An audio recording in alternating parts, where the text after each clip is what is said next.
Alright, everybody, welcome back to another episode of Spook Score. I'm Chris, I'm Nick. and this is the show where we watch spooky movies in a franchise until they get the dreaded candy corn. And today, we gave ourselves a little special treat and watched The Black Phone. Yeah, we've seen it before, but we didn't score it for Spook Score. We did not. I don't know if we had Spook Score. I don't think we had it yet. Not yet. It was but still in development. now, since Black Phone 2 is out, we wanted to rewatch the first one. Yes, before seeing the second one, I'm wearing my Coors original banquet shirt because this movie takes place in Colorado in 1978. And opening scene, guys drinking a Coors. Just cracks open that delicious Coors banquet beer. Coors, if you're listening, Sponsors. sponsor us, even welcome. though I'm advertising for you for free. I don't know how money works. Anyway, So the movie, I really enjoyed it on the second watch. I remember being like, the first time we saw it, being like, yeah, that was fine. And I thought it was good. I wasn't like in love with it, but I didn't hate it. And on the second watch, I think I liked it more. I agree. I actually kind of forgot a little bit about the movie, but I do feel like I like it more the second time around. Yeah, it's very well done. It's well constructed. I think it's creative. It's a good movie. And it's got Ethan Hawke playing a really, really freaky serial killer guy. And he does a fantastic job. Mm-hmm. I mean, anytime you bring like kids getting kidnapped or killed, that adds like a level of really, really scary to me. I agree. There's a lot of unease when children are involved because you're always wondering, like, is it just going to be violent? Is there going to be like some sexual assault thing going on? So I think it raised the tension in the movie for sure and elevated it. But yeah, it's a very good movie. It also is fun. Yes. I like the sister character a lot in this. Love her. There's like a sister who has ESP or something and can kind of like is in touch with, connected to these murders and can help reveal information. And she's just got a great character. Yeah, she's a badass. And she's got a mouth on her. Yeah, she does. She's got some great... It's good. She's got some good lines. Some good lines. But it's very well done. I mean, it's about this grabber who takes kids and kind of tortures them, murders them, and he takes the lead, and it's about him trying to escape. And it's very interesting, their relationship, and like, you know, what is Ethan Hawke's motivation? It's never quite... That's one thing that I'm curious about, and I wonder if we'll learn in the second movie. Mm-hmm. Why is he doing this to these kids? Yeah. What's with the mask that he wears? Because there has to be something. Yeah, it's never really explained, which I think adds to the scare factor. I've always found that the less you explain something, the scarier it is. And usually later in sequels, they try to go like, here's the origins of this or that, and whenever they do that, it becomes less and less scary. Mm-hmm. A classic instance of that is like Halloween. Like, first Halloween is terrifying. We have no idea what's going on. And every Halloween after that, they were trying to dig into why or what or something. And every time it just kind of like watered it down, in my opinion. Yeah. And this doesn't give you a whole lot in the way of explanations, which is really good. So, I don't know.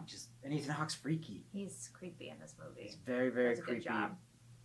I also enjoy the creativity of like his escape and what he tries to do. I think there was a lot done creatively, and I can imagine the screenwriter being like, okay, so this kid's in a basement, how does he escape? And him just trying to think of what you could try to use to escape a basement that you're not meant to escape from. And they do a really great job slowly building this sort of like breadcrumb of possible ways to get out or use, and he ends up using all of them at the end. So it's very well just constructed. So great job to the screenwriter of not being like, well, he's just going to sit in a basement until someone else does something to get him out. No, the protagonist does a lot, which is great. Which is cool. So that's our thoughts on Black Phone. We're excited to see Black Phone 2. If you haven't seen Black Phone, check it out. It's a really good movie. It's a good scary movie. Both gave it a 7.5, which is a zombie. It's good. It's spooky. It's fun. I think we're going to get into the breakdown now. Let's do it. And talk more about the Black Phone. So, the grabber. Yes. Creepy. I gave him a 2 out of 3. I gave him a 2 as well.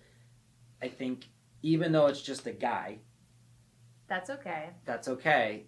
He's grabbing kids though, and Ethan Hawke does a great job. He's really freaky.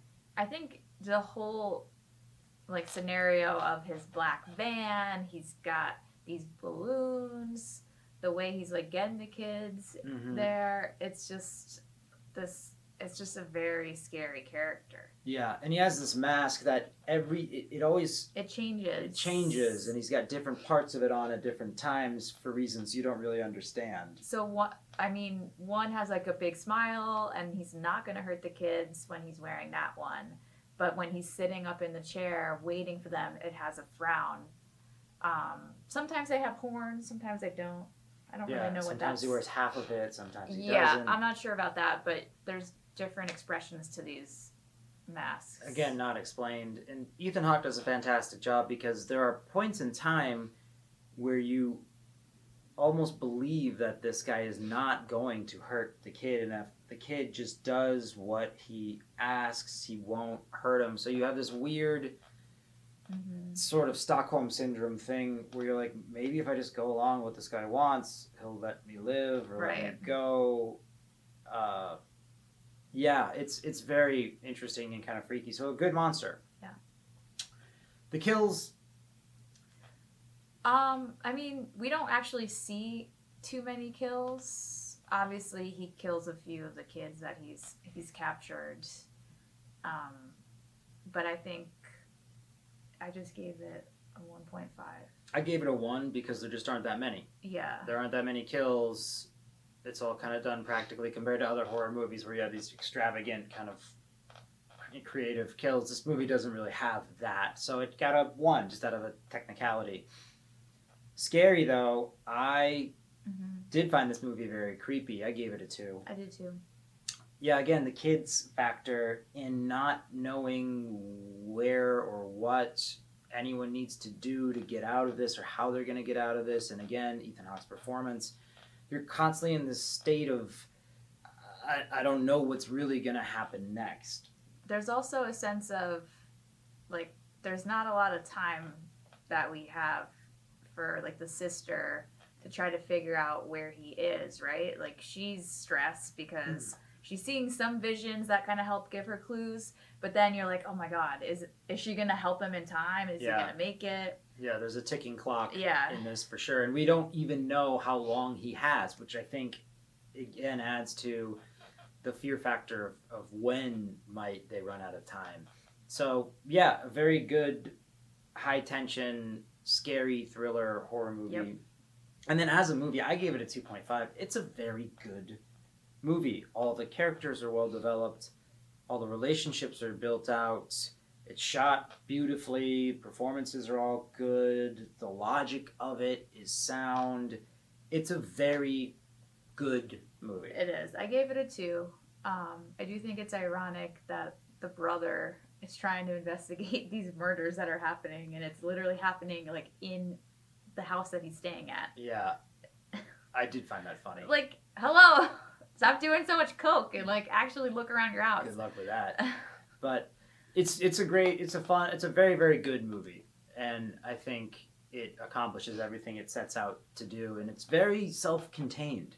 Yeah. It's a very local, small-scale story, but it's just done really, really well. And I didn't have any wild card to give it. I didn't either, but it didn't need it. It still got a high score. Yeah, I mean, you could argue the fact of the phone and the kids talking to... Yeah, but I'm like, okay, there's like a supernatural element there, but it's not really dived into too much. I think because the mother had these kinds of gifts or abilities, like both the kids kind of have this as well. Mm-hmm. And I hope we explore that more in Black Phone 2, because, spoiler, Ethan Hawke dies here, so how does he come back? Somehow. Somehow. Well, if we've learned anything from they can come back and maybe he got electrocuted. I don't know. Have you tried electricity? Electricity works real well a lot of the time. Did he die near an electrical line? Maybe so. Because if so... he's coming back. I got a guy you can talk to about coming back from electricity. But anyway, those were our thoughts on Black Phone. Yeah. Our next one, we're going to go see Black Phone 2 in theaters, which is always a great treat. So we get a special Spook Score At the movies. But yes, stay locked on Spook Score.